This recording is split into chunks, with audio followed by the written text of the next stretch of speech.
Hey everybody, Barry here again. Today we're doing pressure sensor checking. Pressure sensor testing, that's what I should have said. Anyway, I've got this guy wired in. The gauge freaks out when I turn on the injectors. It's like tunk, tunk, tunk, tunk, tunk, tunk. It gets a big spike and a big drop every time the injector fires. So I've got this hooked up to the board, and now we're going to test and see if the pressure on the computer is more stable than this probably $5 gauge that more than likely came from Temu. Let's try it out.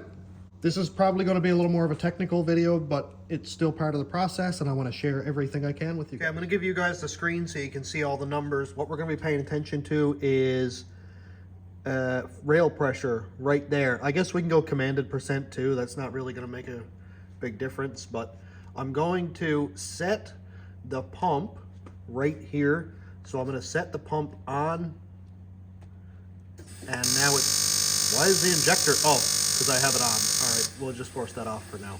All right, so the pump is on. I'm going to adjust the pressure until I get to 60%, which it's supposed to be at anyway. It seems to be dropping a little bit now, so it's probably going to stabilize in a second. I'm just going to help it out a little by dialing it in. 60%, 60 psi, sorry. Let's see if I can get this stable enough. It doesn't have to be like dead on 60, but it's nice to have a good baseline. All right, so we're dancing between 59 and 60 pounds. I'm just gonna go down here and turn off the DP fault again. I'm gonna turn off the monitor override and turn on the pressure ready override. I don't know what any of that is, to be absolutely honest, but let's see if the pump will turn on. Yes, injector's on. Oops, at 20%, because I know that worked before. Oh, here we go. I just had to reset everything. All right, so the live data right now, rail pressure is between 55 and 60 pounds. Dude, that is just fine. All right, let's turn it up to 30, see what happens. 30 is right down to 54 pounds. Okay, that's fine. I don't have any boost pressure put on it. Let's go 40.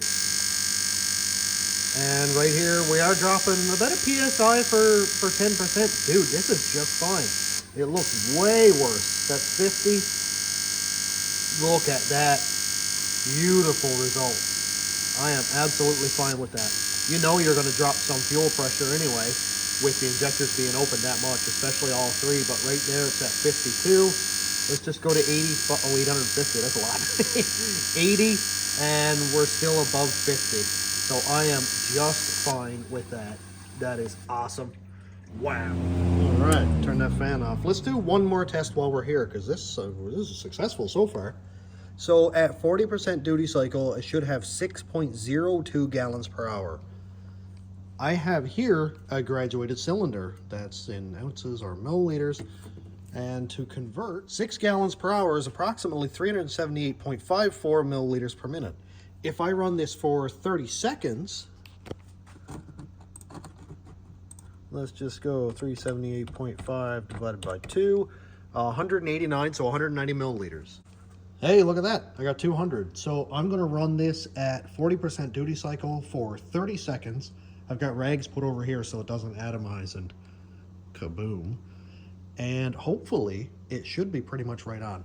I expect that it absolutely will be. Zach has put a lot of time and a lot of work into making sure this is accurate, but I'm a physical tester, so I'm gonna double check everything.